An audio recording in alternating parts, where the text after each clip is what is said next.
ദൈവത്തിന്റെ വചനത്തിൽ നിന്ന് ഞാൻ നിങ്ങളോട് സംസാരിക്കുന്നതിന് മുൻപായിട്ട് എൻ്റെ ജീവിതാനുഭവങ്ങൾ ചില കാര്യങ്ങൾ ഞാൻ പറഞ്ഞുകൊണ്ടിരിക്കുകയാണല്ലോ. Before I am sharing from the Word of God, I have been sharing from my life experiences the last weeks. എൻ്റെ ജീവിതത്തിലെ ഏറ്റവും വലിയ ഭാഗ്യം യേശു കർത്താവിനെ അറിയുവാനിടയായതാണ്. ജീവിതത്തിലെ ഏറ്റവും വലിയ ഭാഗ്യം. The greatest privilege in my life is knowing the Lord Jesus Christ. അതിനുശേഷം എനിക്ക് ലഭിച്ച ഏറ്റവും വലിയ ഭാഗ്യം അനുഗ്രഹീതരായ ദൈവദാസന്മാരുടെ ശിക്ഷണത്തിൽ അവരുടെ കീഴിൽ ആയിരിക്കാനും അവരുടെ നിർദ്ദേശങ്ങൾ കേൾക്കുവാനും ഒരു ഭാഗ്യം എനിക്ക് ദൈവം നൽകി എന്നുള്ളതാണ്. The other blessings that I received was to be under the blessed ministry of great servants of God, anointed servants of God, to listen to their teachings and their godly advices. അവരിൽ നിന്നൊക്കെ അവരുടെ ജീവിതത്തിൽ നിന്ന് എൻ്റെ കുറവുകൾ കാണുവാനും എൻ്റെ തെറ്റുകൾ തിരുത്തുവാനും ഒക്കെ ദൈവം എനിക്ക് ഭാഗ്യം നൽകിയിട്ടുണ്ട്. From their lives, the Lord gave me the privilege to know the shortcomings in my life and to correct from it and to lead a life which was pleasing to Him. അതിൽ അനുഗ്രഹീതനായ ഒരു ദൈവത്തിന്റെ അഭിഷിക്തനായിരുന്നു നമ്മളെ വിട്ട് ചില മാസങ്ങൾക്ക് മുൻപ് ദൈവസന്നിധിയിലേക്ക് കടന്നുപോയ pastor M Paulose. Among those servants of God, one of the great blessed servants of God was Pastor M. Paulos, who passed away a few months ago. ഞാൻ രക്ഷയിലേക്ക് വന്ന് ചില 1-2 വർഷത്തിനുള്ളിൽ തന്നെ അദ്ദേഹവുമായി പരിചയപ്പെടുവാനുള്ള ഒരു ഭാഗ്യം ദൈവം എനിക്ക് നൽകി. The Lord gave me an opportunity after coming to the salvation knowledge of the Lord. Within 1 or 2 years only, the Lord gave me the opportunity to come to know Him and know about Him and know with Him. അദ്ദേഹത്തിനൊരു team ഉണ്ടായിരുന്നു, Trivandrum gospel team എന്ന് ഞങ്ങൾ പേരിട്ടു. ആ team Yes, he had a team with him and we had named him as Trivandrum Gospel Team. ഞങ്ങൾ ചില ചെറുപ്പക്കാർ അദ്ദേഹത്തോട് ചേർന്ന് പ്രവർത്തിച്ചുകൊണ്ടിരുന്നു. So a few youngsters along with him, we were working with him. ഒരു പ്രാവശ്യം ഞങ്ങൾ പോയത് ഹൈറേഞ്ചിന്റെ മേഖലകളിലേക്കാണ്. അതിലൊരു സാക്ഷ്യം കഴിഞ്ഞ ആഴ്ചയിൽ ഞാൻ പറയുകയുണ്ടായി. Once we had gone to a high range area and one of those testimonies we had heard in the last week. ഒരു പ്രാവശ്യം ഞങ്ങൾ ഇടുക്കി ഡാമിനടുത്ത് കരിമ്പൻ എന്ന് പറയുന്ന ഒരു സ്ഥലത്തെത്തി. Once we went to a place called the Karimban near Idukki Dam. ഒരു കൊച്ചു ഗ്രാമം. It was a small village. അന്നൊരു 4-5 കടകൾ അവിടെയുണ്ട്, അത്രമാത്രം. There only some few 4-5 shops were alone there. ഞങ്ങൾ അവിടെ ചെന്നപ്പോൾ സന്ധ്യയായി. When I had gone there, it was already evening. ഞങ്ങളെ സ്വീകരിക്കാൻ ആരും ഉണ്ടായിരുന്നില്ല. No one was there to welcome us. Pastor M പൗലോസും അദ്ദേഹത്തിന്റെ ഭാര്യ സിസ്റ്റർ സരോജവും അവരുടെ 2 മക്കൾ, ഒരുപക്ഷെ 3 മക്കൾ, പിന്നെ ഞങ്ങൾ ടീം അംഗങ്ങൾ, ഇത്രയും പേരാണ് ഞങ്ങളുടെ സംഘത്തിലുള്ളത്. People who were in our team were Pastor M. Paulos, his wife Sister Sarojam Paulos, and his 3 children, and few of us on the team. സാധാരണ ആരും ഞങ്ങളെ ക്ഷണിക്കാതിരിക്കുമ്പോൾ ഞങ്ങൾ ഏതെങ്കിലും കടത്തിണ്ടകളില് ഞങ്ങൾ രാത്രിയിൽ വിശ്രമിക്കും. Usually when no one invites us, we used to take shelter in those shores. ഹൈറേഞ്ചിലെ ഇടുക്കിയിൽ നല്ല തണുപ്പുള്ള രാത്രിയായിരുന്നു അത്. It was a very wintry night in that place called Idukki. മഞ്ഞ് എപ്പോഴും പെയ്തുകൊണ്ടിരിക്കുന്ന ഒരു സമയം. It was a place always filled with fog. അപ്പോൾ ഈ സഹോദരിയെയും 5-3 വയസ്സൊക്കെ പ്രായമുള്ള ഈ കുഞ്ഞുങ്ങളെയും ആ തണുത്തു മരച്ച ആ രാത്രിയില് ആ കടത്തിണ്ണയിൽ കിടത്തുന്നതില് ഞങ്ങൾക്ക് പ്രയാസമുണ്ടായിരുന്നു. So this wife of Pastor M. Paulos was taking her own small children, 5 years, 3 years old, and also along she was also lying in those places towards on the wayside, and it was very difficult for us to see. ഞങ്ങള് അവർക്കൊരു സ്ഥലം അന്വേഷിച്ച് അവിടെ എന്തെങ്കിലും ഒരു സാഹചര്യമുണ്ടോ എന്ന് നോക്കാനായിട്ട് പതുക്കെ ഇറങ്ങി. We went to search for a place. Is there any other place where they could stay for them alone? അപ്പോൾ ഞാൻ അവിടെ ഒരു ബാർബർ ഷോപ്പ് കണ്ടു. So there I came across a barber shop. അതിന് വാതിലും ജനലും ഒന്നുമില്ല, 24 മണിക്കൂറും തുറന്നു കിടക്കുന്ന ഒരു ബാർബർ ഷോപ്പാണ്. So there was no doors to it. It was open 24 hours. വലിയ വിശ്വാസമാണ് ബാർബറിന്. ആരും മോഷ്ടിക്കില്ലെന്ന് അദ്ദേഹത്തിന് അറിയാം. കാരണം അതിനകത്തൊന്നും കാണുകയില്ല. അദ്ദേഹം വെട്ടിയിട്ട് കുറെ തലമുടി അല്ലാതെ അതിനകത്തൊന്നും ഉണ്ടായിരുന്നില്ല. This barber may have had great faith because there is nothing there for them to take, and only the hairs that he had cut, it would be lying on the floor. അത് മുള ചതച്ച് ഉണ്ടാക്കിയ തൈതലെന്ന് ഞങ്ങൾ പറയും. അതിന്റെ തറ അതാണ്, അതിന്റെ ഭിത്തി അതാണ്. മോളിൽ ഇതിന്റെ മറച്ചിരിക്കുന്നത് ഈ മുളയുടെ ഇലയാണ്. So the floors and the wall and the roof were made of thatched bamboos. It was made. അല്പം ബലമുള്ളത് 2 നല്ല കാട്ടു തടി കൊണ്ടുള്ള തൂണാണ്. The only thing that was a little strong there was the 2 pillars of wood which were there supporting. അത് നല്ല കുഴിയാണ്. അവിടെ നിന്നാണ് അതും ഈ റോഡും ആയിട്ട് ബന്ധപ്പെട്ട് ആണ് ഇതിന്റെ ഫൗണ്ടേഷനൊക്കെ നിൽക്കുന്നത്. So this foundation is in a great deep place, and it is staying along with the road. മ്യൂസിയത്തിൽ പോലും ഇന്ന് നമുക്ക് കാണുവാൻ കഴിയാത്ത പഴയ ഒരു കസേര അവിടെ ഉണ്ടായിരുന്നു. അതായിരുന്നു ആകെ സ്വത്ത്. There was a small, very old chair which we won't even get to see in museums these days. അപ്പോൾ ബാർബർ അയാളുടെ സാധനമൊക്കെ ആയിട്ട് അയാളെ സന്ധ്യയ്ക്ക് വീട്ടിൽ പോകും. ആ രാത്രി കഴിയുമ്പോൾ അയാളുടെ വീട്ടിൽ പോകും. The barber with all his equipments, he will go back to his home. പക്ഷെ എനിക്കത് കണ്ടപ്പോൾ വലിയ സന്തോഷം തോന്നി. മേൽക്കൂര ഉണ്ടല്ലോ, സൈഡും ഉണ്ടല്ലോ, ഇത് മറച്ചിട്ടുണ്ടല്ലോ. When I saw it, I was very happy that there is a good shelter, there is something on roof, on top, so it is a good place I thought. ഈ ബാർബർ നല്ല വൃത്തിയുള്ള ആളാണെന്ന് തോന്നുന്നു. അതുകൊണ്ട് രാവിലെ മുതൽ ജോലി ചെയ്ത ആ കെട്ടിടത്തില് ഒന്നും തൂത്തുവാരിയിരുന്നില്ല. അവിടെ എല്ലാം എല്ലാം ചിതറിക്കിടപ്പുണ്ട്. This barber also was, I don't know whether he was clean or not. He had not yet swept any of the hairs that he had cut throughout the day. ഏതായാലും ഞങ്ങളുണ്ടല്ലോ ക്ലീൻ ചെയ്യാൻ. അവിടെ ഒരു കുറ്റിച്ചൂല് കണ്ട് ഞാന് ഇയാള് വെട്ടിയിട്ട് ആ തലമുടിയും ഷേവ് ചെയ്തതിന്റെ ബാക്കിയും എല്ലാം തൂത്ത് ഒരു സൈഡിൽ കൂട്ടി. So we were there, so we took the broomstick and sweep the floor and put it aside. ഈ സിസ്റ്റർ സരോജത്തെയും അവരുടെ 5ഉം 2ഉം ഒരുപക്ഷെ സൂസൻ ഉണ്ടോ എന്ന് എനിക്ക് അറിഞ്ഞുകൂടാ, എനിക്ക് ഓർമ്മ വരുന്നില്ല. ഉണ്ടെങ്കിൽ സൂസന് ചിലപ്പോൾ 1 വയസ്സ് പോലും കാണുകയില്ല. ഇവരെ അവിടെ കിടക്കാനായിട്ട് ഞങ്ങൾ ക്രമീകരിച്ചു. So this is the surgeon, their 2 sons, 5, 3 years. The 3rd child was there or not, I don't remember. So we made them sleep inside that house. ഞങ്ങൾ ബാക്കിയുള്ളവരെല്ലാം മറ്റോരോ കടത്തിണ്ണകളില്, കടത്തിണ്ണ എന്ന് പറയുമ്പോൾ അതെല്ലാം മണ്ണ് കൊണ്ടുണ്ടാക്കിയ കടത്തിണ്ണകളാണ്, സിമെന്റ് പോലുമില്ല. അവിടെയൊക്കെ കിടന്നു. ഞങ്ങൾക്ക് നല്ല പരിചയമാണ്. അത് ഒരു പ്രശ്നമുള്ളതായിരുന്നില്ല ഞങ്ങൾക്ക്. So all the other rest of us were lying on those places like a veranda or a sit out where there was not much of the other things. നല്ല ഉറക്കമായിരുന്നു. We had a good sleep. Sleeping പിൽസിന്റെ ഒന്നും ആവശ്യം ഉണ്ടായിരുന്നില്ല. There was no need of any sleeping pills. ഒരു പിശാചിന്റെയും പോരാട്ടം ഉണ്ടായില്ല. There was no opposition from the Satan. ഉണ്ടാകുകയുമില്ല. There cannot be any opposition there. നമ്മൾ കർത്താവിന്റെ കൃപയിൽ നിൽക്കുന്നിടത്തോളം കാലം ഉണ്ടാകുകയില്ല. പിശാച് ആ വഴിയെങ്ങും പോവുക പോലുമില്ല. Even as long as we stand in the grace of God, we cannot come against them. Satan will not even come near those places. അതുകൊണ്ട് ഞങ്ങൾക്ക് അവിടെ ശാസിക്കേണ്ടൊന്നും വരികയല്ല. ഞങ്ങളുടെ ചെരുപ്പ് കണ്ടാൽ അവൻ ഓടുമെന്ന് ഞങ്ങൾക്ക് അറിയാമായിരുന്നു. There was no need for us to rebuke, because even if he sees us sandals, he will run away. സാത്താൻ നമ്മളിൽ നിന്ന് വിട്ടുപോകുന്നതിന്റെ രഹസ്യം ദൈവവുമായിട്ടുള്ള നമ്മുടെ ബന്ധമാണ്. The secret that Satan will flee from us is our intimacy with the Lord.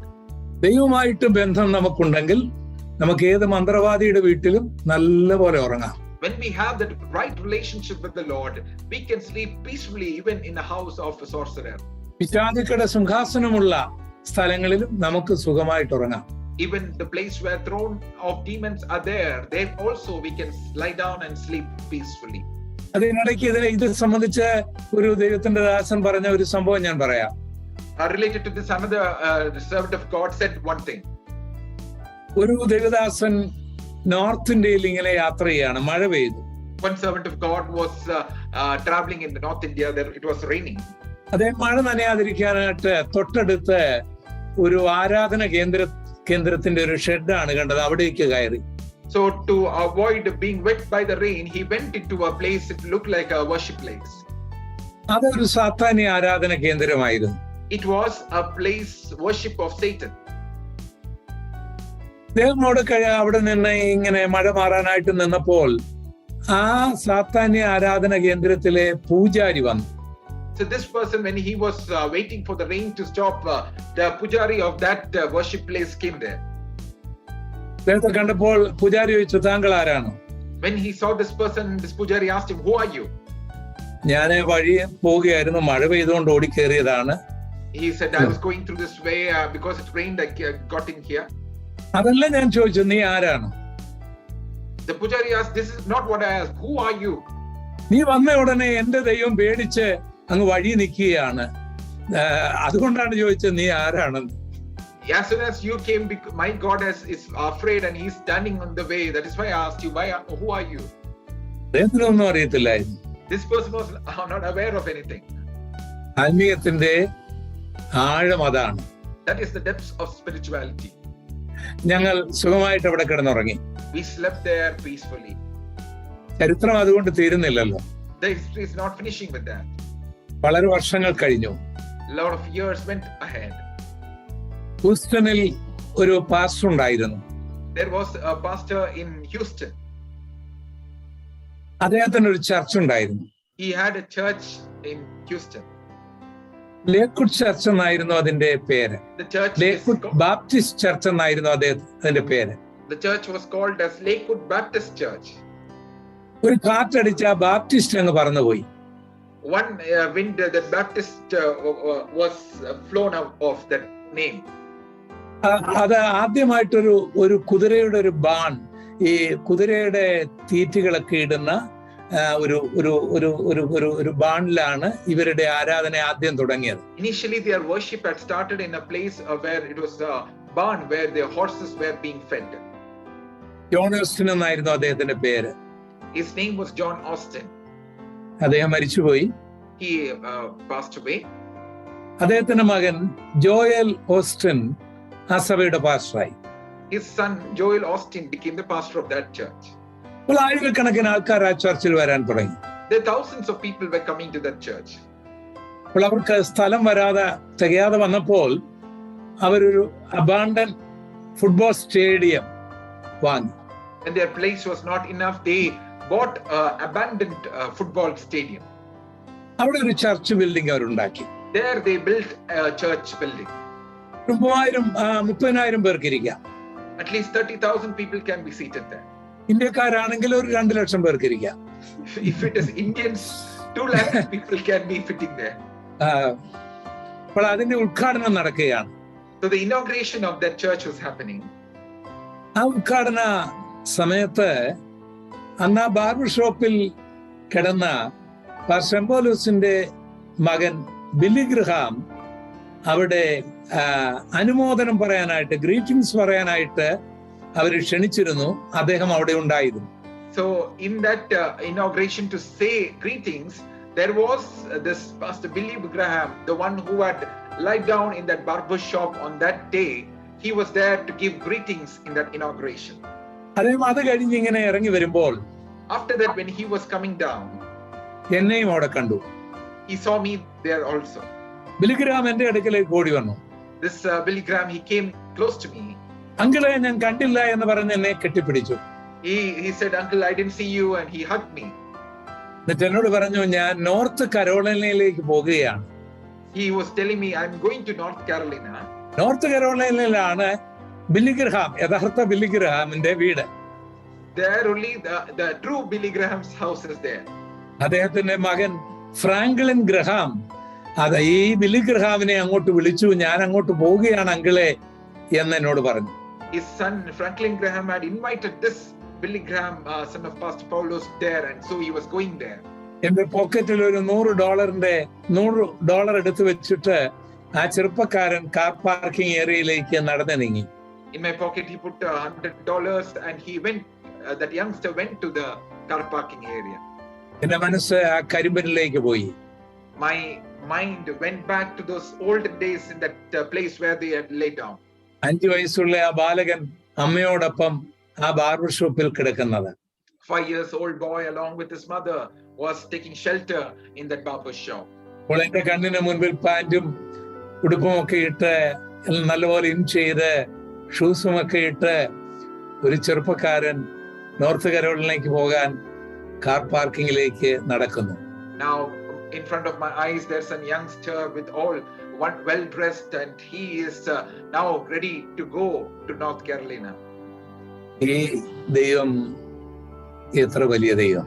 This Lord is a great and awesome God. ഈ ദൈവത്തെയാണ് നമ്മൾ സ്നേഹിക്കുന്നത്, സേവിക്കുന്നത്. This is the Lord whom we serve and love. അല്പത്തിൽ വിശ്വസ്തരായവരെ ദൈവം അധികത്തിന് കാര്യവിചാരകനാക്കും. He that is faithful in the little, the Lord will make them ruler over much. Pastor പൗലോസിന്റെ funeral സർവീസിൽ തന്റെ മകൻ Billy Graham പറയുന്ന വാക്കുകൾ ഞാൻ ശ്രദ്ധിച്ചിരുന്നു. I was hearing and listening to the words that his own son Billy Graham was speaking at the funeral service of Pastor M. Paulus. വർഷത്തിൽ 100 പ്ലെയിനിലെങ്കിലും താൻ കയറുമെന്നാണ് അവിടെ അന്ന് പറഞ്ഞത്. He was saying that in a year at least he travels in at least 100 flight journeys. ഇത് കേട്ടപ്പോഴും എന്റെ മനസ്സ് കരിമ്പലിലെ ആ barber ഷോപ്പിലേക്ക് ഓടിപ്പോയി. When I heard that, my mind went through that barber shop in Karimbal. അല്പത്തിൽ വിശ്വസ്തരായവരെ ദൈവം അധികത്തിന് കാര്യവിചാരകനാക്കും. He that is faithful in the little, the Lord will make them ruler over much things. ദൈവം അനുവദിക്കുകയാണെങ്കിൽ pastor പൗലോസിനോടുള്ള ബന്ധത്തിലുള്ള ഒരു സാക്ഷ്യവും കൂടെ, ചില സാക്ഷ്യവും കൂടെ അടുത്ത ആഴ്ചയിൽ നമുക്ക് ചിന്തിക്കാം. God willing, I will share more testimonies along with Pastor M. Paulus in the coming weeks. Sorry, നമ്മൾ വെളിപ്പാട് പുസ്തകത്തെ നിന്നാണല്ലോ ചിന്തിച്ചുകൊണ്ടിരിക്കുന്നത്. We have been meditating from the book of Revelation. വെളിപ്പാട് പുസ്തകം 3-ാം അധ്യായത്തിലെ സർദീസ് സഭയെ കുറിച്ചാണ് നമ്മൾ ചിന്തിച്ചുകൊണ്ടിരിക്കുന്നത്. We have been learning from the book of Revelation chapter 3 from the church in Sardis. അതിൽ 3-ാം വാക്യം കഴിഞ്ഞ ആഴ്ചയിൽ നമ്മൾ വായിച്ചു, അത് നമുക്ക് പൂർത്തീകരിക്കുവാൻ കഴിഞ്ഞില്ല. Verse 3 we had read last week, we couldn't complete it. ഞാനത് മലയാളത്തിൽ വായിക്കും. Doctor Justin may read in English. Sure. 3-ാം വാക്യം, ആകയാൽ നീ പ്രാപിക്കുകയും കേൾക്കുകയും ചെയ്തത് എങ്ങനെയെന്നോർത്ത് അത് കാത്തുകൊള്ളുകയും മാനസാന്തരപ്പെടുകയും ചെയ്യുക. നീ ഉണരാതിരുന്നാൽ ഞാൻ കള്ളനെ പോലെ വരും, ഏത് നാഴികയ്ക്ക് നിന്റെ മേൽ വരും എന്ന് നീ അറിയുകയുമില്ല. Remember therefore how you have received and heard, hold fast and repent. Therefore if you will not watch, I will come upon you as a thief, and you will not know what hour I will come upon you. ഞാൻ ശാരീരികമായ ഒരു 2 വേദനയോടാണ് നിങ്ങളോട് ഇപ്പോൾ സംസാരിക്കുന്നത്. I am speaking to you with two discomfort in my body. ഒന്ന്, എന്റെ ഒരു പല്ലിൽ ഒരു പ്രശ്നമുണ്ട്. One, there is a discomfort in my teeth. വണ്ടി ഇടിച്ചതാണ്. വണ്ടി ഇടിച്ച് പല്ലിന് ഒരു ഇളക്കമുണ്ടായതാണ്. The vehicle hit me and there was a loosening of my teeth. അത് ഏകദേശം 20 വർഷങ്ങൾക്ക് മുൻപാണ്. It was around 20 years back. ഇത് കഴിഞ്ഞ് എനിക്ക് എളുപ്പം ന്യൂയോർക്കിലെ ഒരു മീറ്റിംഗിൽ പ്രസംഗിക്കേണ്ടതായിട്ടുണ്ടായിരുന്നു. After that I had to speak in a meeting in New York. ഞാൻ വേദനയോടുകൂടി തന്നെ അവിടെ പോയി. I went along with that pain there. പക്ഷേ നല്ല വേദന കൊണ്ട് എന്നെ ന്യൂയോർക്കിലുള്ള ഒരു ഡോക്ടറുടെ അടുക്കൽ എൻ്റെ സ്നേഹിതൻ തമ്പിച്ചൻ പാസ്റ്റർ ജേക്കബും അദ്ദേഹത്തിന്റെ സഹോദരൻ ജോണിച്ചായനും കൂടെ അവിടെ കൊണ്ടുപോയി. Because I had a lot of pain, they took me to a doctor there in that place. അന്ന് $50, 20 വർഷങ്ങൾക്ക് മുൻപ് $50 കൊടുത്തപ്പോഴാണ് ഞങ്ങൾക്ക് അവിടെ ഒരു അഡ്മിഷൻ കിട്ടിയത്, ഇതൊന്ന് പരിശോധിക്കാനായിട്ട്. 20 years back, when we had given $50 only, we got a chance to get this examined. ആ കാലങ്ങളില് അമേരിക്കയിലെ പല്ലുമായി ബന്ധപ്പെട്ട് ഭയങ്കര ഡിമാൻഡാണ്. Those days regarding this dental, there was a lot of demand. ഞങ്ങൾ തമാശ പറയാറുണ്ട്, അമേരിക്കയിൽ ഒരു പല്ലെടുക്കുന്ന കാശുണ്ടെങ്കിൽ ഒരു 300 പല്ല് വേണമെങ്കിൽ നമുക്ക് ഇന്ത്യയിൽ വെക്കാമെന്ന്. We say as a joke that if you have the money to spend for one tooth removal there, you can fix 300 teeth here in India. അപ്പൊ അവര് എക്സ്റേ എടുത്തു. ഈ നമ്മുടെ ഇവിടെ ആണെങ്കിൽ പറിച്ച് ദൂരെ കളയലേ ഉള്ളൂ. അതെടുത്ത് ഒത്തിരി പരിപാടികൾ ചെയ്തപ്പോൾ എന്റെ കൂട്ടുകാരൻ ഇങ്ങനെ പറഞ്ഞു, അതിരിക്കട്ടെ, ദൈവം തന്ന പല്ലല്ലേ, പൊഴിയുമ്പം പൊഴിഞ്ഞാൽ മതി എന്നോ. So they take X-ray and take a lot of procedures to remove one teeth. So when the friend saw this, he said, "Let it be there. God gave you this teeth. Let it be there." ഏതായാലും 10-20 വർഷം ഇരുന്നു. Somehow 20 years it lasted. ഇപ്പൊ അവൻ പതുക്കെ വേദനിക്കുന്നുണ്ട്. അപ്പൊ എന്റെ നാക്ക് തൊടുമ്പോൾ വേദന വരും. Slowly it is paining. When it's touching my tongue, it is paining. എനിക്ക് ഈ ഒരു ഞൊണല് പോലെ വന്നിട്ട് ചൂടായിരിക്കാം, കോടും ഒക്കെ കഴിഞ്ഞത് ഒക്കെ ആയിരിക്കാം. അപ്പം ഇവിടെയും വേദനയുണ്ട്.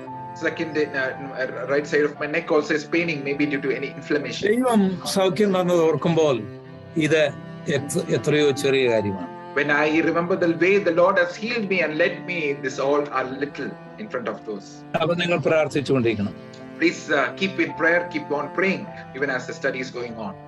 നമ്മുടെ വായിച്ചത്, ആകയാൽ നീ പ്രാപിക്കുകയും കേൾക്കുകയും ചെയ്തത് എങ്ങനെയെന്ന് ഓർത്ത് അത് കാത്തുകൊള്ളുകയും മാനസാന്തരപ്പെടുകയും ചെയ്യുക. നീ ഉണരാതിരുന്നാൽ ഞാൻ കള്ളനെ പോലെ വരും, ഏത് നാഴിക നിന്റെ മേൽ വരും എന്ന് നീ അറിയുകയുമില്ല.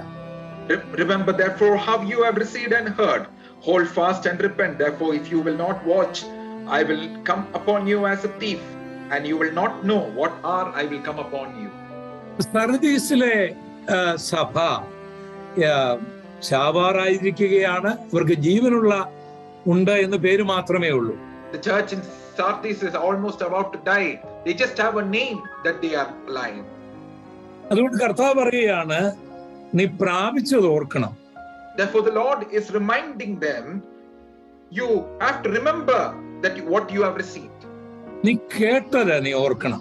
You have to remember what you have heard. അതെല്ലാം നീ കാത്തുകൊള്ളണം. You have to hold fast to it. നീ മാനസാന്തരപ്പെടണം. You have to repent.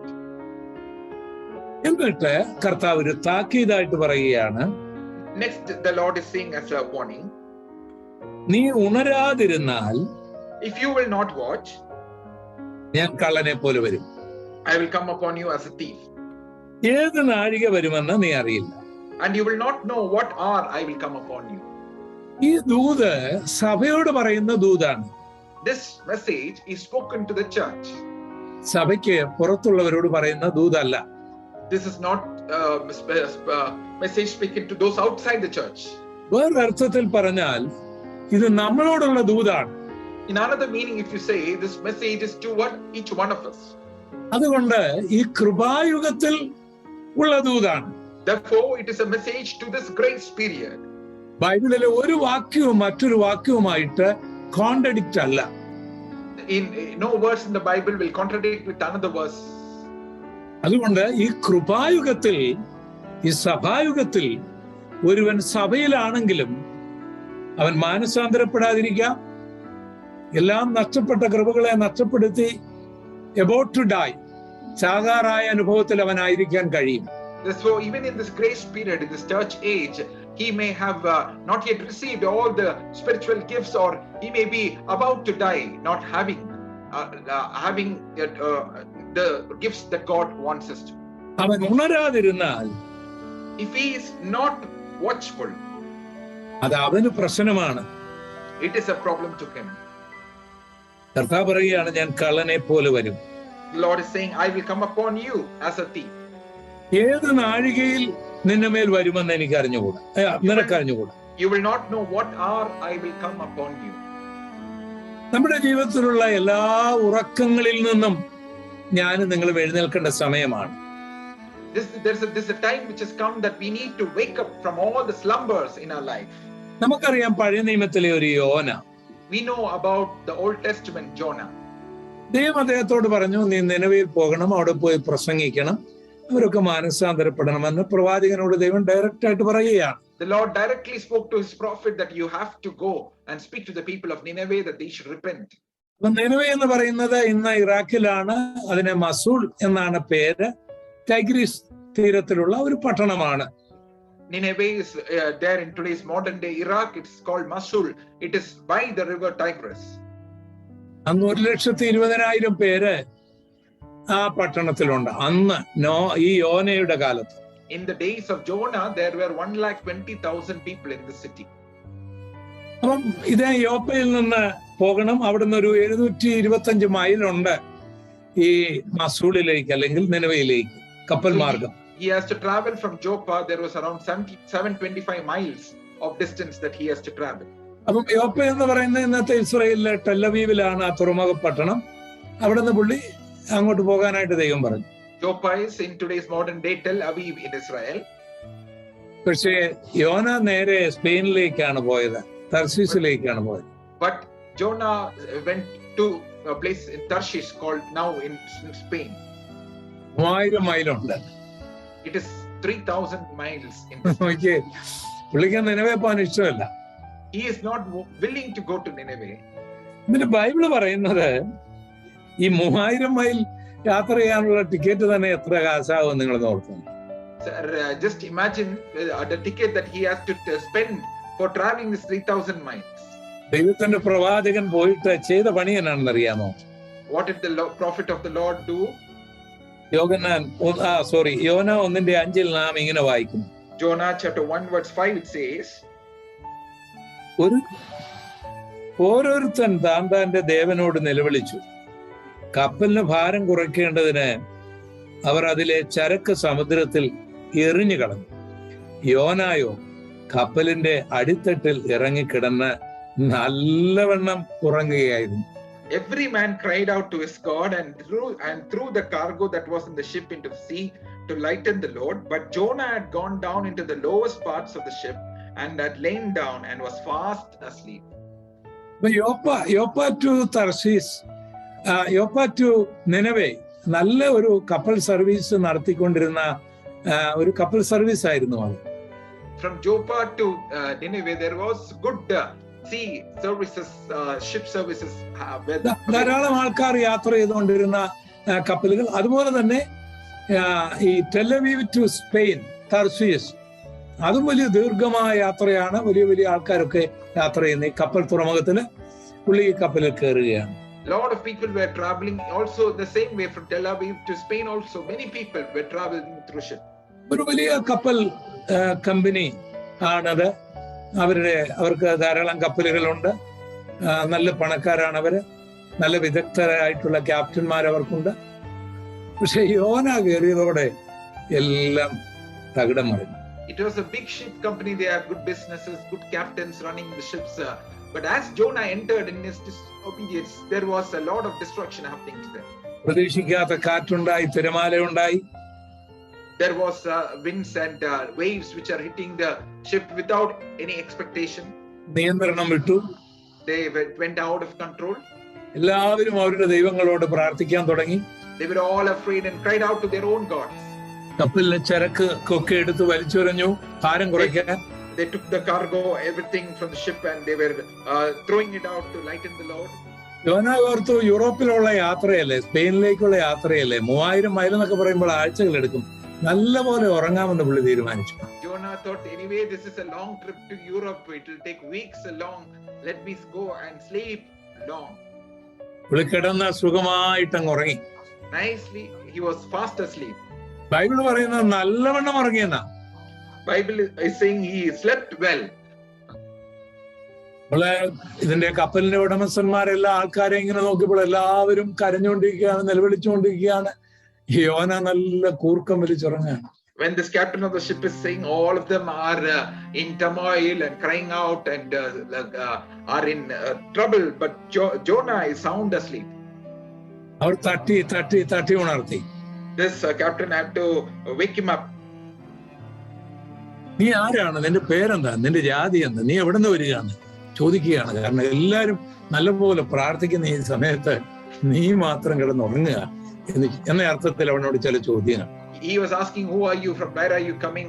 When everyone are doing their prayers, what are you doing here? പുള്ളി പറഞ്ഞു, ഞാൻ കടലും കരയും എല്ലാം സൃഷ്ടിച്ച ദൈവത്തെ ഭജിക്കുന്ന ഒരാളാണ് ഞാൻ. So he was saying that I am the one who worships the Lord who made the sea and the dry land. പറഞ്ഞത് സത്യമാണ്, പക്ഷേ ആ ദൈവത്തോട് ഇവൻ പ്രാർത്ഥിക്കുന്നില്ലല്ലോ, ആ ദൈവത്തെ ഇവൻ അനുസരിക്കുന്നില്ലല്ലോ. What he said was true, but he was not praying to that God, or was he not? He was not even obeying the words of his Lord. നമ്മളെ യോനയെ കുറിച്ച് പറഞ്ഞിരിക്കണ്ട, ഒരുപക്ഷെ ഇതുപോലെ ആയിരിക്കും ഞാനും നിങ്ങളും. Sometimes we no need to make fun of Jonah. When we look into it, may be reflecting on each one of us. ദൈവം നമ്മളോട് പറഞ്ഞ എത്ര കാര്യങ്ങൾ ഒരുപക്ഷെ നമ്മൾ ചെയ്യാതെ ഉറങ്ങുന്നവരായിരിക്കും നമ്മൾ. So many things the Lord may have done, the Lord may have told us to do, and we are not doing, and in the wake we are sleeping. അതുകൊണ്ട് കർത്താവ് പറയുകയാണ്, നീ ഉണരണം. That is why the Lord is saying you have to wake up. ഉണരാതിരുന്നാൽ ഞാൻ കള്ളനെ പോലെ വരും. If you do not wake up, I will come upon you as a thief. ഏത് നാഴിക വരുമെന്ന് നിനക്കറിയാനൊക്കെയില്ല. And you will not know the hour which will come upon you. യോന ഒരിക്കലും ഓർത്തില്ല ഇങ്ങനെ ഒരു പ്രശ്നം ഉണ്ടാകുമെന്ന്. Jonah never imagined that this kind of trouble will come to him. യോന കടന്നുപോയ അവസ്ഥകളൊക്കെ പിന്നീട് ഭയാനകമായ ഒരു ചരിത്രമാണ്. The circumstances that Jonah went through was very difficult circumstances.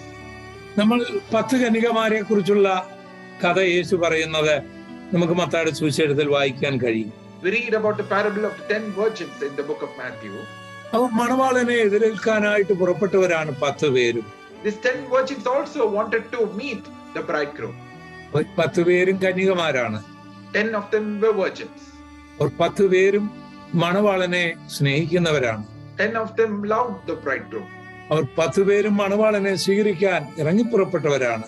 The 10 of them already had taken the journey to welcome the bridegroom. ഒരു കുറ്റവും അവരിൽ നമുക്ക് പറയാനില്ല. We cannot say anything that is wrong about them. അവർ നുണ പറയുന്നില്ല. They were not spoken any lies. Our വഴക്കുണ്ടാക്കുന്നില്ല. They were not fighting. അവർ മണവാളനെ തള്ളി പറയുന്നില്ല. They are not betraying the bridegroom. അവർക്ക് മണവാളനെ കാണാൻ ആഗ്രഹമുണ്ട്. They have the desire to meet him. അവർ അതുകൊണ്ടാണ് അവരുടെ വീട് വിട്ടത്. That is why they left their homes. എന്നിട്ടും 5 പേര് തള്ളപ്പെട്ടു പോയി. Even then 5 people were rejected. യേശു പറയുമ്പോഴൊക്കെ അതിന് ആഴമേറിയ അർത്ഥം ഉണ്ടായിരിക്കുമല്ലോ. Whenever Jesus was speaking, there was deep meanings attached to it. 10 കന്യകമാരെ കുറിച്ചുള്ള കാര്യം പറയുന്ന മത്തായിയുടെ സുവിശേഷം 25-ാം അധ്യായമാണ്. It is spoken in Matthew chapter 25. അതിന്റെ 5-ാം വാക്യത്തിൽ നാം ഇങ്ങനെയാണ് വായിക്കുന്നത്. 5th verse we read like this. പിന്നെ മണവാളൻ താമസിക്കുമ്പോൾ എല്ലാവരും മയക്കം പിടിച്ച് ഉറങ്ങി. While the bridegroom tarried, they all slumbered and slept. അർദ്ധരാത്രിക്കോ മണവാളൻ വരുന്നു. At midnight, their bridegroom came. ഈ കന്യകമാരെല്ലാം ഉറങ്ങിപ്പോയി. All these virgins slept. എണ്ണയുള്ളവരും ഉറങ്ങി. Even those who had oil slept. അവർ ഉറങ്ങുമ്പോൾ മണവാളൻ വരികയാണ്. When they slept, the bridegroom came. എന്താണ് യേശു ഈ ഉപമ നമ്മളോട് പറഞ്ഞത്? Why did Jesus speak this parable to us? നമ്മൾ കർത്താവിനെ സ്നേഹിക്കുന്നു. We are loving the Lord. കർത്താവിന് വേണ്ടി ഇറങ്ങിത്തിരിച്ചവരാണ് നമ്മൾ. We have taken a journey with the Lord. നമ്മൾ എണ്ണ സംഭരിച്ചുകൊണ്ടാണ് ഇറങ്ങിയത്. We had taken the oil also to provide for us on the journey. ദീർഘമായ യാത്രയിൽ എനിക്കും നിങ്ങൾക്കും ഉറക്കമുണ്ടാകാം. In this long journey, for each one of us, we may go through times of slumber. മയക്കമുണ്ടാകാം. We may sleep or slumber. അതാണ് ഇപ്പോൾ ഇവിടെ service സഭയ്ക്ക് സംഭവിച്ചിരിക്കുന്നത്. That is what has happened to the church in Sardis.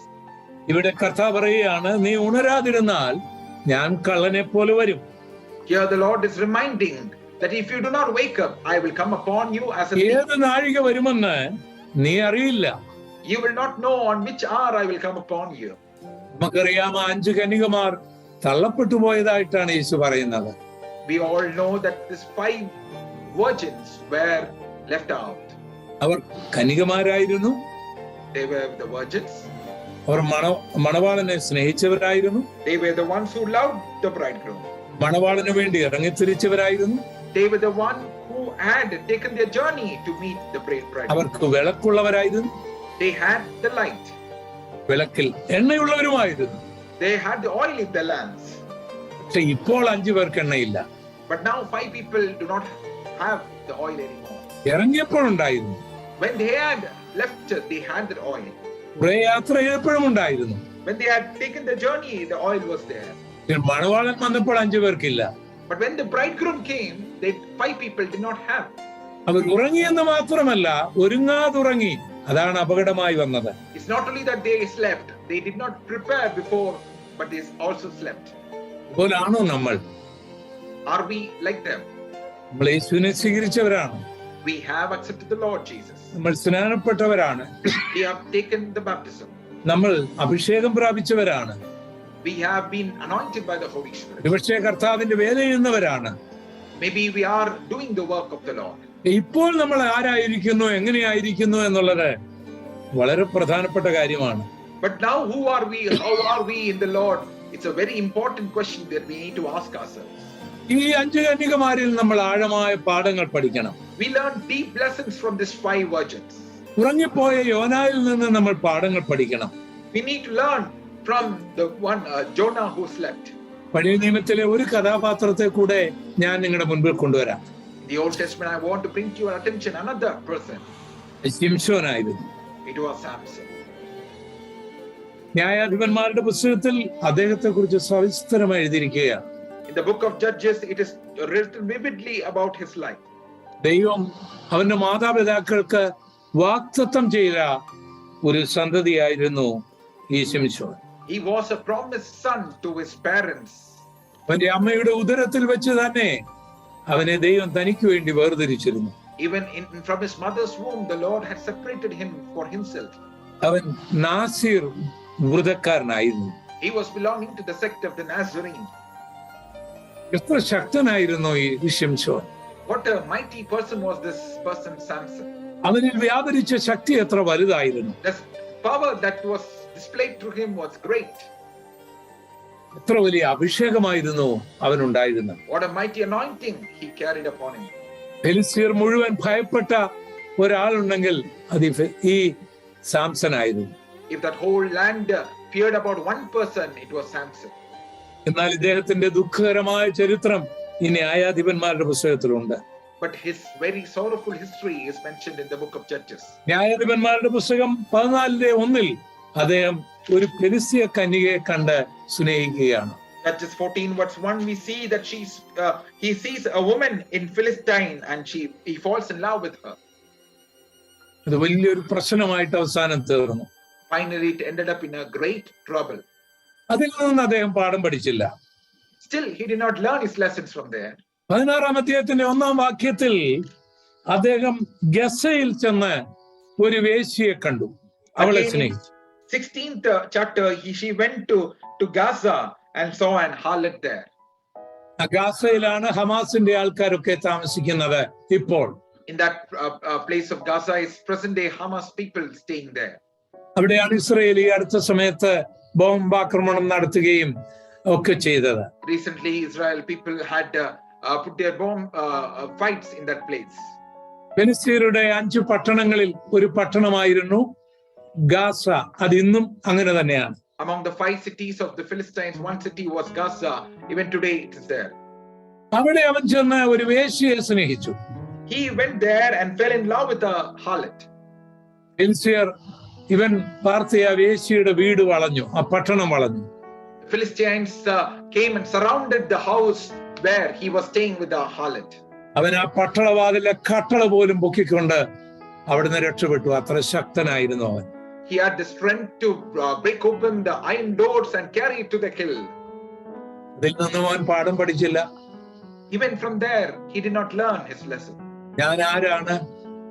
He didn't know who he was. എന്റെ ദൗത്യം എന്താണ്? Who am I? What is my purpose? എന്റെ അഭിഷേകം എന്താണ്? What is the anointing that I carry? ഇതെല്ലാം അവൻ മറക്കുകയാണ്. He forgot all of this. ന്യായാധിപന്മാരുടെ പുസ്തകം 16:4 വായിച്ചാൽ അവൻ മറ്റൊരു വേശ്യയെ സ്നേഹിച്ചു. 16:4 we see she fell and he went and loved another prostitute there. അവളുടെ പേര് ദലീല എന്നായിരുന്നു. Her name was Delilah. ദലീലയുടെ അടുക്കൽ ഫിലിസ്തീയ പ്രഭുക്കന്മാർ വന്നു. The lords of the Philistines came to Delilah. അവർക്ക് പണം കൊടുത്തു. They paid her an amount. എന്നിട്ട് അവളോട് പറഞ്ഞു, ഇവന്റെ ശക്തി എവിടെയാണെന്ന് നീ കണ്ടുപിടിക്കണം. They told her that you have to entice him and find where his great strength is. അവൻ അവളോട് വലിയ സ്നേഹമായി. He was in great love with her. പക്ഷെ അവളുടെ സ്നേഹം വ്യാജമാണെന്ന് അവൻ മനസ്സിലാക്കിയില്ല. But her love was a deceitful love. He was not understanding it then. അവന്റെ കൃപ ചോർത്തിക്കളയുന്ന സ്നേഹമാണെന്ന് അവൻ അറിഞ്ഞില്ല.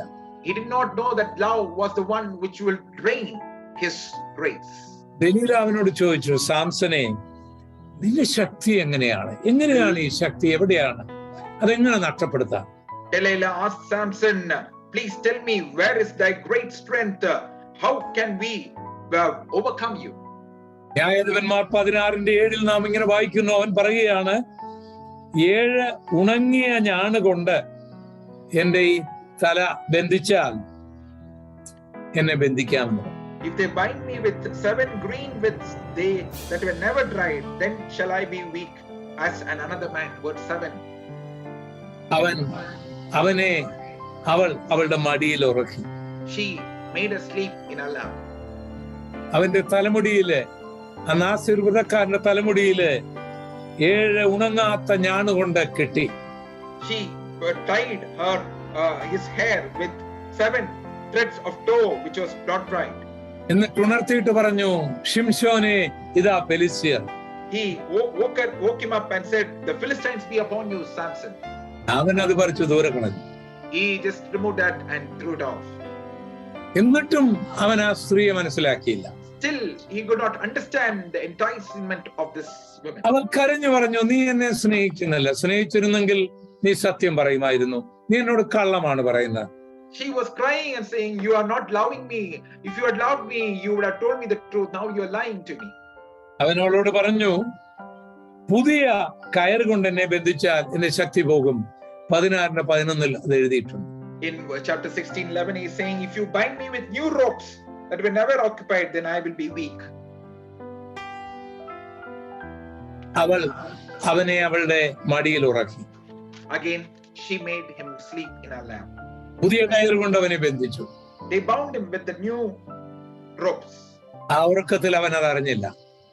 In his sleep he did not know about it. അവൾ വിളിച്ചു പറഞ്ഞു, സാംസനെ, ഇതാ ഫെലിസ്ത്യർ.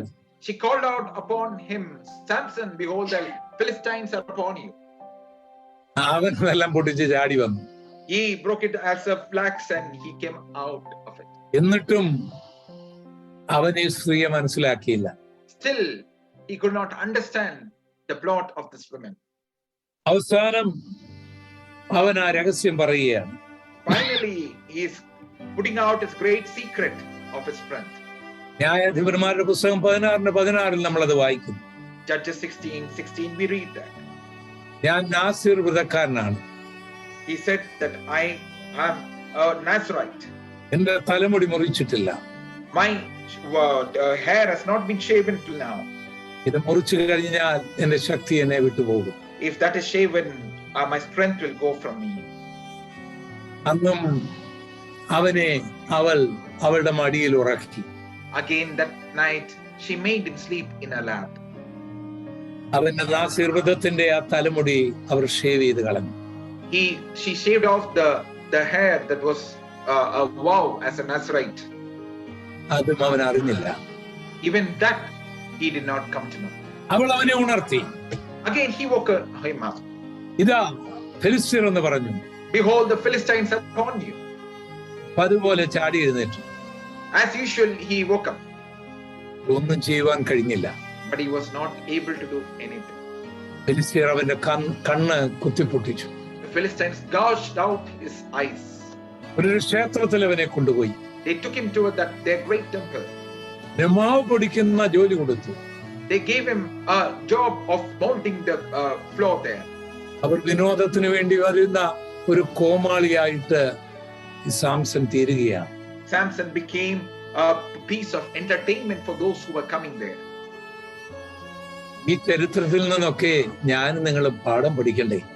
From these histories shall we not learn great lessons? അപകാല ചരിത്രങ്ങൾ പഠിച്ചാലും പല കാര്യങ്ങൾ നമുക്ക് പഠിക്കുവാൻ കഴിയും. Even from the bad histories, we can learn more good things.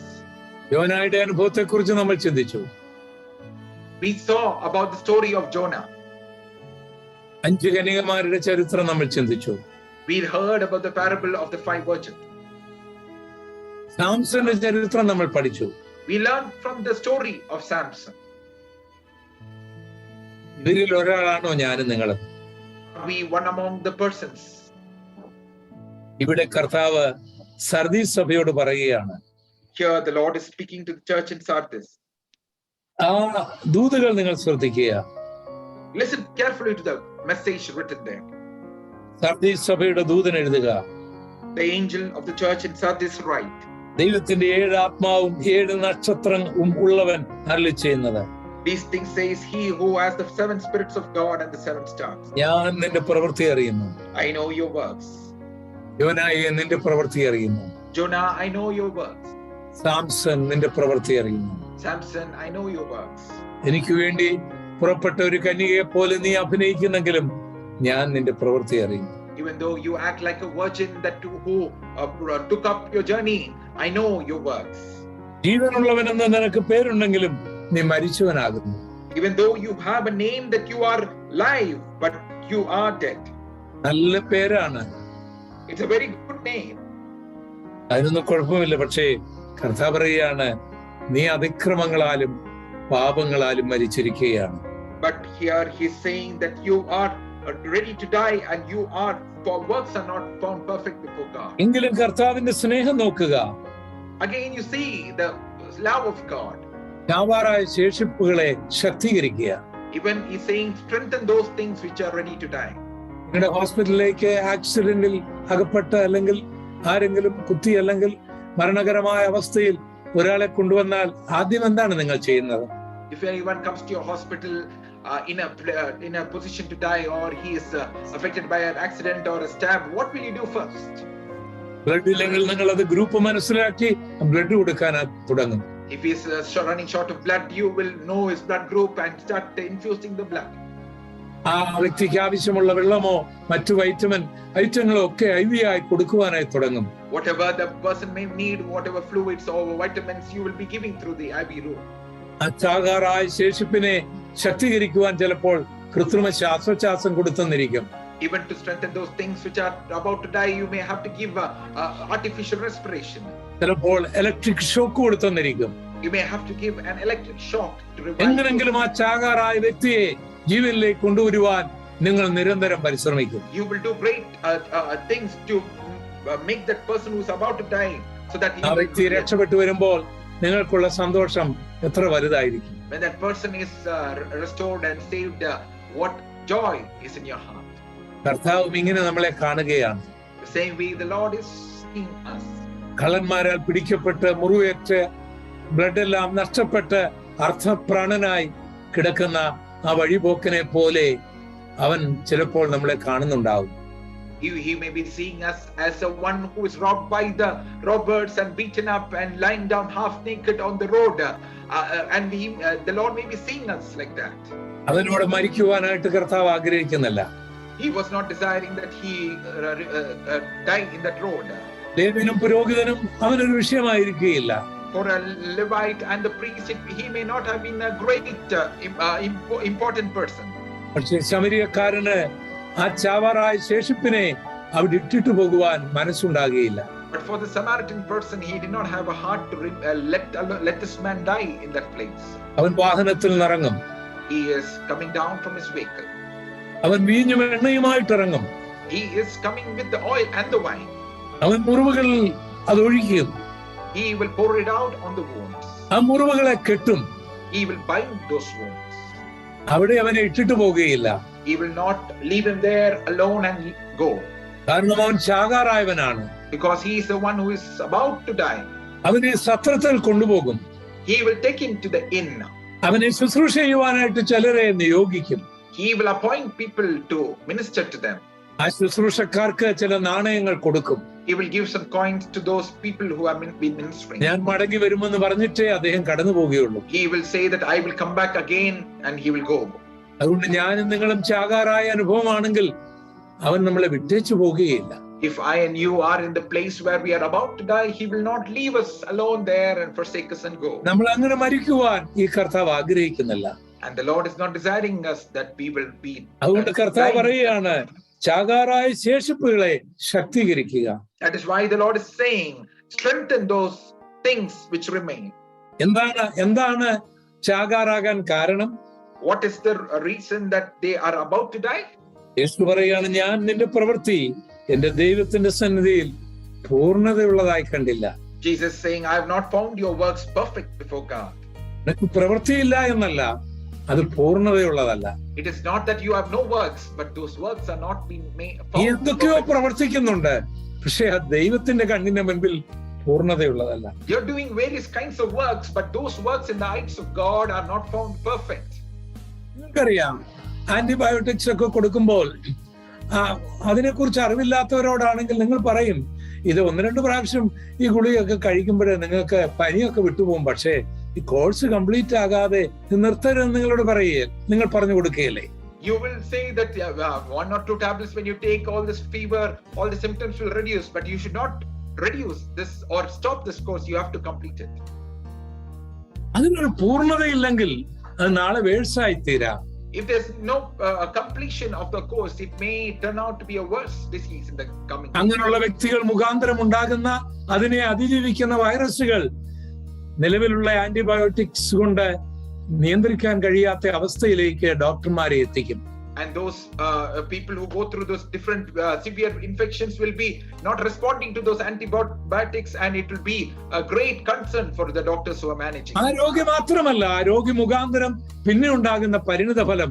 അതുകൊണ്ട് അറിവുള്ള നിങ്ങൾ പറയും, ഒരു കോഴ്സ് കംപ്ലീറ്റ് ചെയ്യണം, പൂർത്തിയാക്കണം. Not only that patient, but through that patient, many others will be affected. That is why those who have knowledge about you will say, you will advise them, please complete the course. നിന്റെ പ്രവൃത്തി എന്റെ ദൈവത്തിന്റെ സന്നിധിയിൽ പൂർണ്ണതയുള്ളതായി കണ്ടില്ല. I have not found your works perfect before God. അങ്ങനെ നമ്മുടെ ജീവിതത്തിൽ ഉണ്ടാകാൻ പാടില്ല. We should not have that report in our lives that day. കഴിഞ്ഞ ദിവസം നിങ്ങൾ ഒരു സുധീർ കുറുപ്പിന്റെ മകന് വേണ്ടി പ്രാർത്ഥിച്ചല്ലോ, ഡോക്ടർ ജസ്റ്റിൻ പ്രാർത്ഥിച്ചല്ലോ. In the last week we had prayed for the son of Pastor Sudhir. ആ കുഞ്ഞ് 1 വർഷമായിട്ട് ഇങ്ങനെ കസേരയിൽ ഇരുന്നാണ് ഉറങ്ങിക്കൊണ്ടിരുന്നത്. എന്നാൽ അവൻ ഇപ്പോൾ കട്ടിൽ കിടന്നുറങ്ങാൻ തുടങ്ങിയിട്ടുണ്ട്. Amen. For 1 year he was just lying on his chair and reclining and sleeping, but now he is able to lie down supine and sleep. അവന്റെ ബ്രെയിനിൽ ഒരു ട്യൂമർ ഉണ്ടായിരുന്നു. He had a tumor in his brain. ആ tumour എടുത്തു കളയുവാൻ ആ കുഞ്ഞിനെ, ആരോഗ്യമുള്ള കുഞ്ഞിനെ, ഒരു ഹോസ്പിറ്റലിൽ ഒരു ഡോക്ടർ ഓപ്പറേഷൻ ചെയ്തതാണ്. A doctor had operated to remove the tumor in a hospital. പക്ഷെ ദുഃഖകരമെന്ന് പറയട്ടെ, അദ്ദേഹം ആ ട്യൂമർ എടുത്തില്ല എന്നുള്ള കാര്യം ഇവരോട് പറഞ്ഞുമില്ല. What was sad was that he did not remove the tumor and he did not convey the news to them that he had not done that. പക്ഷേ അത് ഡേഞ്ചറസ് ആയിരുന്നിരിക്കാം. Maybe it was a dangerous thing. അദ്ദേഹത്തിന് അത് കഴിഞ്ഞില്ലായിരിക്കാം. Maybe he was not able to do that. എങ്കിലും medical എത്തിക്സിൽ അദ്ദേഹം അത് പറയണമായിരുന്നു. But according to the medical ethics, he had to convey it to the parents. അതുകൊണ്ട് ആ ട്യൂമർ വളർന്ന് ആ കുഞ്ഞിന് വളരെ ദുഃഖകരമാണ്. നിങ്ങൾ എല്ലാവരും പ്രാർത്ഥിക്കണം. That is why the tumor has grown and the child is in a bad state. You all should pray for him. അപ്പോൾ നമ്മളൊരു പ്രവൃത്തി ചെയ്യുക എന്നുള്ളതല്ല, ആ പ്രവൃത്തി പൂർണ്ണമാണോ എന്നുള്ളത് it is so important, very important. It is not that we are doing some works for God, but is that works found perfect before God is a very important thing that we need. പറയുകയാണ്, നിന്റെ പ്രവൃത്തി ദൈവസന്നിധിയിൽ പൂർണ്ണതയുള്ളതല്ല. The Lord is saying, I have not found your works perfect before God. എങ്കിലും കർത്താവിന് അവനോടുള്ള കരുണ നോക്കുക. Still you see the mercy of the Lord upon him. ആകയാൽ നീ പ്രാപിക്കുകയും കേൾക്കുകയും ചെയ്തത് എങ്ങനെയെന്നോർത്ത് അത് കാത്തുകൊള്ളുകയും മാനസാന്തരപ്പെടുകയും ചെയ്യുക. Remember therefore how you have received and heard, hold fast and repent. എന്നിട്ട് കർത്താവ് ദുഃഖത്തോടൊരു കാര്യം പറയുന്നു. And the Lord sorrowfully is saying, നീ ഉണരാതിരുന്നാൽ, if you will not watch, ഞാൻ കള്ളനെ പോലെ വരും. I will come upon you as a thief. യോനായെ, നീ ഉണരാതിരുന്നാൽ, Jonah, if you will not wake up. ശിംശോനെ, നീ ഉണരാതിരുന്നാൽ, Samson, if you do not wake up. കന്യകമാരെ, നിങ്ങൾ ഉണരാതിരുന്നാൽ, Virgins, if you are not waking up, ഞാൻ കള്ളനെ പോലെ വരും. I will come upon you as a thief.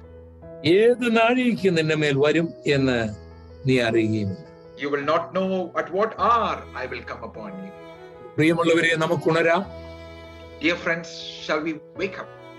ശുദ്ധാത്മാവ് നൽകിയ ദൈവവചനത്തിന്റെ അടിസ്ഥാനത്തിൽ നമുക്ക് ഉണരാം. Shall we wake up in response to the message that the Holy Spirit has spoken to us? യാഗാറായ നമ്മുടെ ശേഷിപ്പുകളെ നമുക്ക് ശക്തീകരിക്കാം. Shall we strengthen the things which remain? നമുക്ക് മാനസാന്തരപ്പെടാം. Let's repent. ദൈവം എന്നിൽ നിന്നും നിങ്ങളിൽ നിന്നും ആഗ്രഹിക്കുന്ന ആ പൂർണ്ണമായ പ്രവൃത്തിയിലേക്ക് നമുക്ക് വരാം. Let's come to those place where the Lord desires our works to be found perfect before Him. ഈ സഭയോടുള്ള ദൂത് എന്നോടും നിങ്ങളോടുമുള്ള ദൂതായിട്ട് നമുക്ക് ഏറ്റെടുക്കാം. Shall we receive the message to the church of Sardis as a message to each one of us? കർത്താവ് വരാറായി. Our Lord's coming is soon.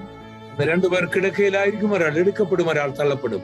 Two people will be lying down, one will be taken up, one will be left behind. രണ്ടുപേർ ഒരു കിടക്കയിലായിരിക്കും, ഒരാൾ എടുക്കപ്പെടും, ഒരാൾ തള്ളപ്പെടും. Two people will be lying down, one will be taken up, one will be left behind.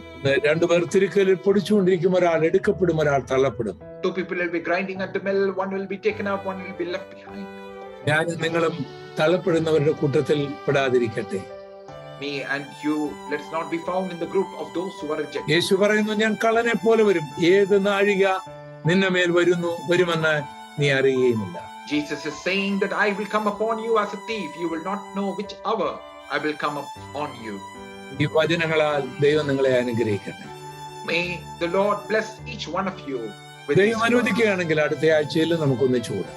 God willing, we will gather together once again in the coming week. Amen. Thank you so much, dear Pastor, for wonderfully and powerfully sharing from your life experiences and the Word of God. I believe the Lord has spoken to us specifically and prophetically that we need to wake up, yes, and strengthen the things which remain, repent, and know that the coming of the Lord is soon, that we would be found watchful and not slothful, but we will strengthen those things which remain. As the wise virgins, we will have oil in our lamps.